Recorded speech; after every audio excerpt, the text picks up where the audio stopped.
Was Primal actually a good season? Should competitive have its own unique loot pool? And should Fortnite keep digging deeper into their current anime craze? Whether you agree with it or not, everybody seems to have a different idea of what they want from the game. So here's our Fortnite's hottest takes. One of the hottest debates in the Fortnite community revolves around the demand for a more competitive loot pool for arena players. Epic already vaults items that are deemed too overpowered or gimmicky in arenas, but should they go even further than that with a completely different set of items and weapons? Epic has gone on record saying that they want to keep the Battle Royale experience as close as possible to the competitive portion of the game. Now, while some items may find themselves vaulted to promote skill over victory through a funny plays, Epic wants any player that gets good at Fortnite to be able to transfer their skills over to Arena as easily as possible. However, with the introduction of no builds, the demand for Epic to change how the loot pools only gains more traction. Items that were once part of the build material, such as launch pads, now take up an item space based on the last time they got unvaulted, making them useful in no builds, but a waste of inventory space in regular builds. Meanwhile, Epic vaulted porta bunkers for builds mode at the start of Chapter 4, but kept them around in no builds. With first-person Fortnite set to hit the game sometime this year, could we see even more tweaks and changes that eventually makes Epic rethink their stance on loot pools? Or should Epic stick with their guns and leave things as they are? Think you have what it takes to go pro? Then click on the link below and visit ProGuides.com. For $7.99 a month, you can gain access to a treasure trove of content such as courses and even past boot camps. Join now and you can get 10% off pro-level coaching that can help you reach the top of the leaderboards. So, here's a hot take that might get some of the OGs in the crowd rustle. Should the pump be kept vaulted? We all remember the days of the 200 pump and how clean it felt going for those headshots. However, despite the popular demand to bring the fan favorite weapon back, there is an argument to be made about keeping it vaulted for good. With so many shotguns in the rotation, such as the Maven and the Thunder, as well as the combat shotgun and the heavy shotgun, there is plenty of variety in how players choose their weapons. Even the Thunder and the Heavy are considered the most similar to the pump due to the damage. So, is the pump truly a competitive staple that needs to come back, or could it retire peacefully as other weapons take its place? With so many anime collabs this season, it is only a matter of time before we get even more weeby goodness. So, what collab should they add next? Well, fans are demanding One Piece, but Epic might just be testing out interest for another popular anime. Hannah and her alternate form had a very particular pose during a tweet sent out by Epic a few weeks ago. Fans quickly made a connection to JoJo's Bizarre Adventure. Now, this wouldn't be the first time Epic does a little test to see if there would be interest. Regardless, anime is a whole new medium for Epic to explore crossovers. With Naruto, Dragon Ball, and now My Hero Academia, who will be the next anime skin to compared with an overpowered mythic? We'll just have to wait and see. But for now, let's take a trip back in time. So, was Primal secretly a good season? If you like dinosaurs, then maybe you fell in love with the aesthetic. Aside from that, this is one of the most unanimously hated due to the Primal weapons either being too good or absolutely terrible after patches. But at least we got Tomb Raider, right? So perhaps it had some redeeming qualities. But you know what might not have been as bad as you remembered?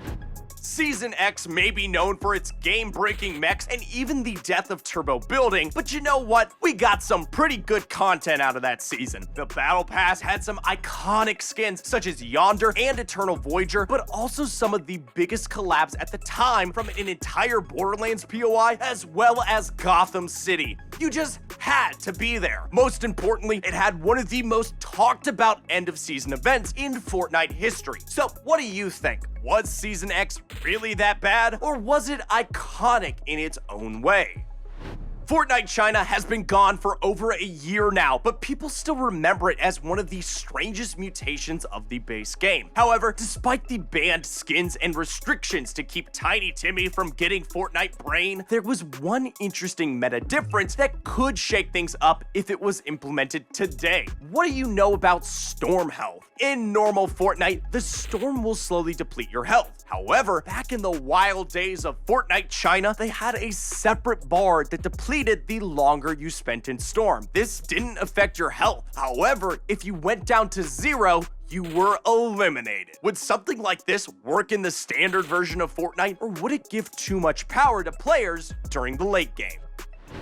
Everyone playing Fortnite on console dreams of being able to customize their experience the way they want to. However, being one console in particular is not only hard on the eyes, but runs as smooth as a rock being tossed down a pipe. Yep, that's the Switch version. But is it really as irredeemable as the community makes it out to be? The Switch version may not be the prettiest, and you may want to ditch it the minute you get an upgrade, but you might want to hold off on that. If you're struggling to get some quests done and you're trapped far away from home, this is a great way to make progress. Also, you can use the portability of the console to boost your XP on the side. If you're ever looking for some AFK XP, you can leave your Switch running creative while you use your other devices, well, to do other stuff. This will save you some RAM if you have a PC and will keep you from getting logged off if you switch your application on console. Now for the question of the day. Though it seems we've been asking many questions today, are you ready for this one? What is your hottest Fortnite take? Leave your answers in the comment section down below. Do you love or hate skill-based matchmaking? Most people will say they hate it. So, where does the hate come from? Skill-based matchmaking is supposed to help players improve by forcing them to gradually go up against better opponents. In theory, this works, but what players have discovered is that it actually makes life more difficult for the average player. The sweatiest players will always be able to hold their own against each other, and the worst players in the game will get bumped down to easier lobbies. However, there's a fine line in the center where the more casual or average players will find themselves overwhelmed by the skill-based matchmaking whenever it detects that they've had a good game. The lines continue to get blurred as crossplay allows very different control schemes and setups to mingle with each other. So, what changes do you think Epic should be making to how they sort lobbies? And does anyone out there think skill-based matchmaking works?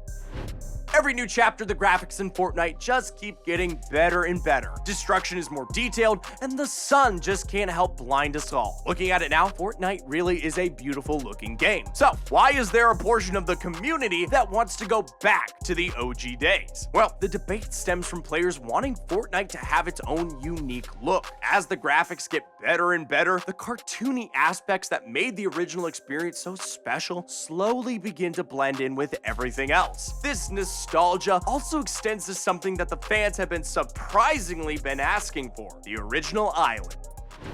Fortnite has definitely had some amazing quality of life updates over the years, from more fluid movement, easier building, and even the ability to swim. So, why do so many players prefer Chapter 1 over the newer seasons? Well, one of the arguments is that Epic has way too many collabs, especially in the Battle Pass.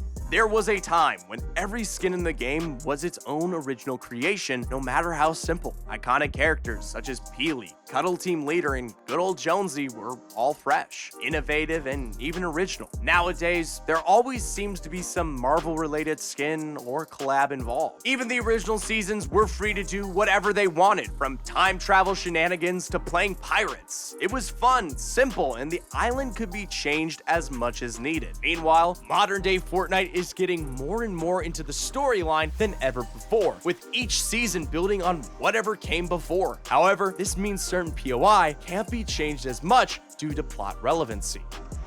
Before we move on, don't forget to check out ProGuides.com and find out how you can go from noob to pro.